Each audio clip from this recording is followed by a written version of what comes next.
You know the feeling. You're standing at the base of a new project, a new goal, a new chapter of your life. And you look up.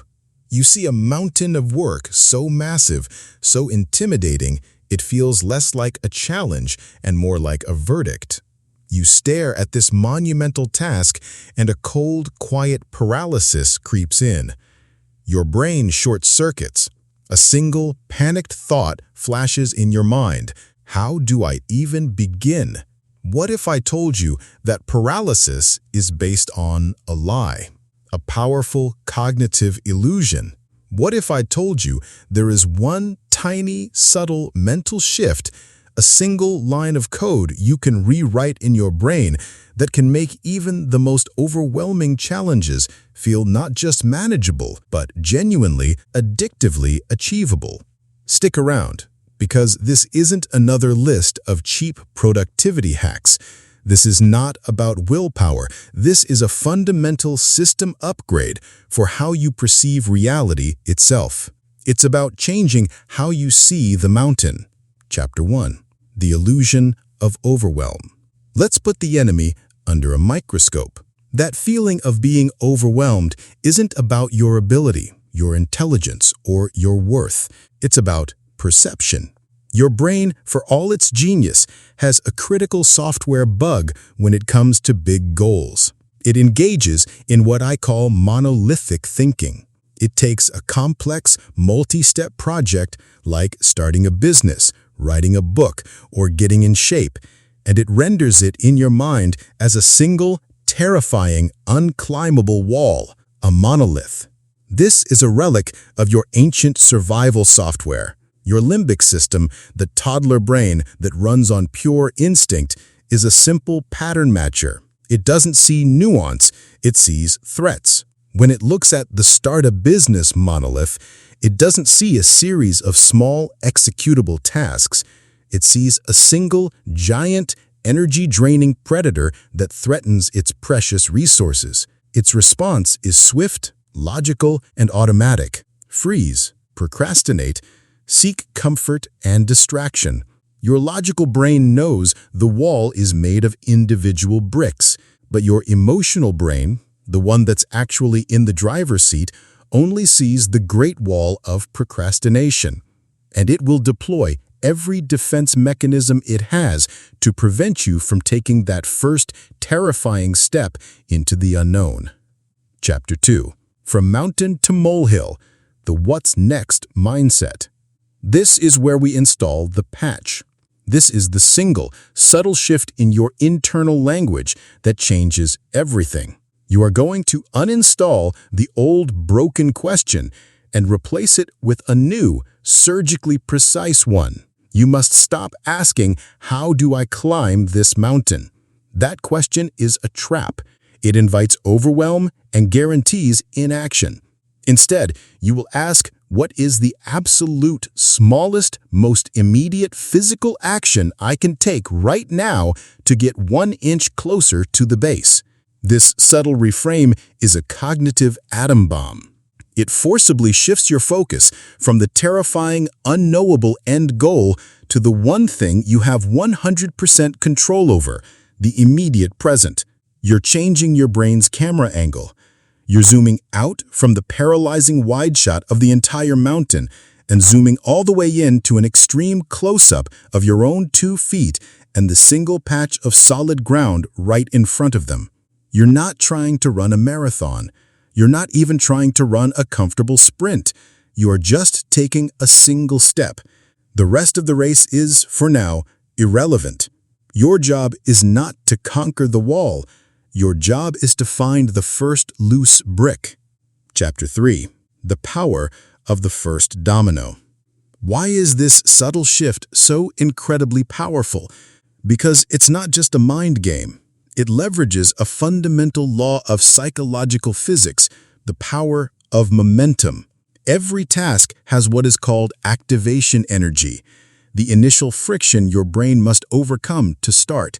That friction is where procrastination lives and dreams are laid to rest. But the moment you take one small, concrete action, you create the victory. You push over the first tiny domino. That single small act of completion does something miraculous in your brain. It releases a small, satisfying hit of dopamine.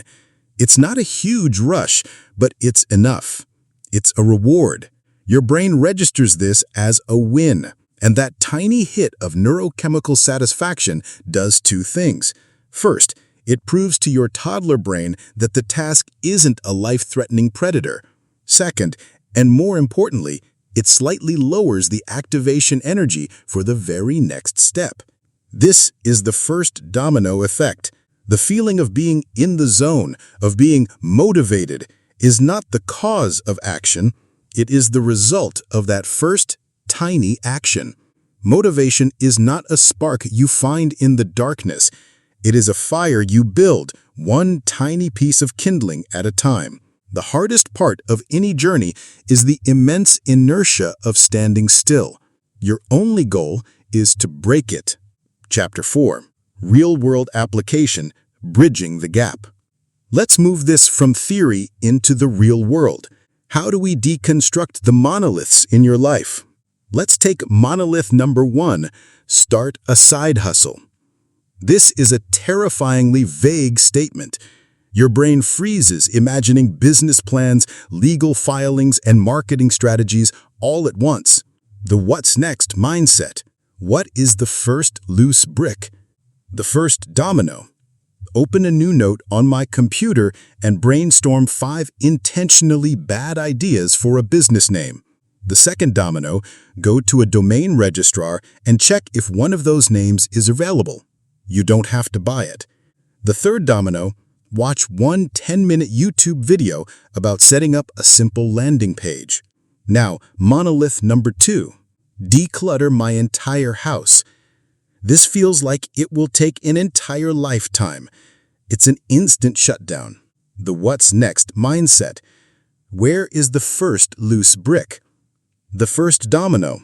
Pick up the one piece of junk mail on the kitchen counter and throw it in the recycling bin. The second domino. Take one old magazine from the coffee table and put it away where it belongs. The third domino. Find one single item in my closet I haven't worn in a year and put it in a donation bag. Notice the pattern. The first domino is never plan the entire strategy.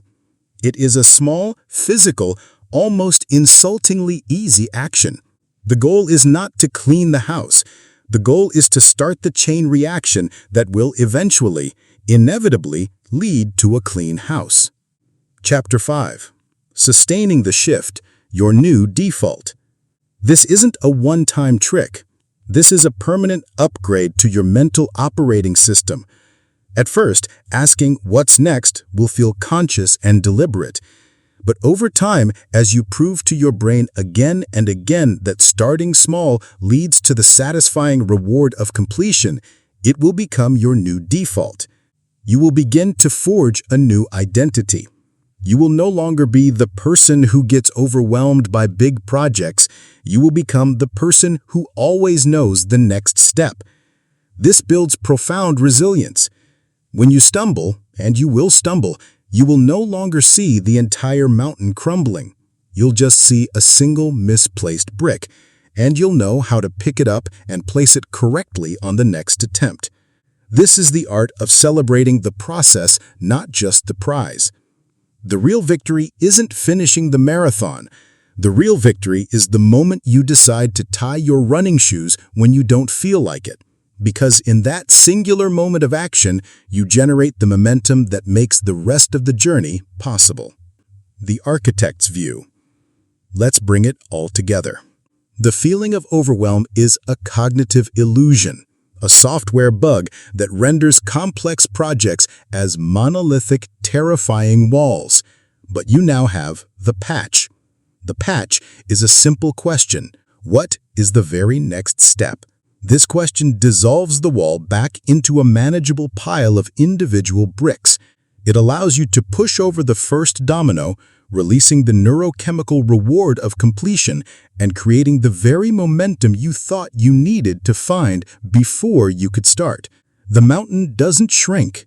Your perspective sharpens. The challenges don't get easier, you get smarter. You stop being a spectator, paralyzed by the panoramic view. You become the architect, the strategist, the person on the ground with a plan. Stop staring at the wall. Find the first loose brick and begin.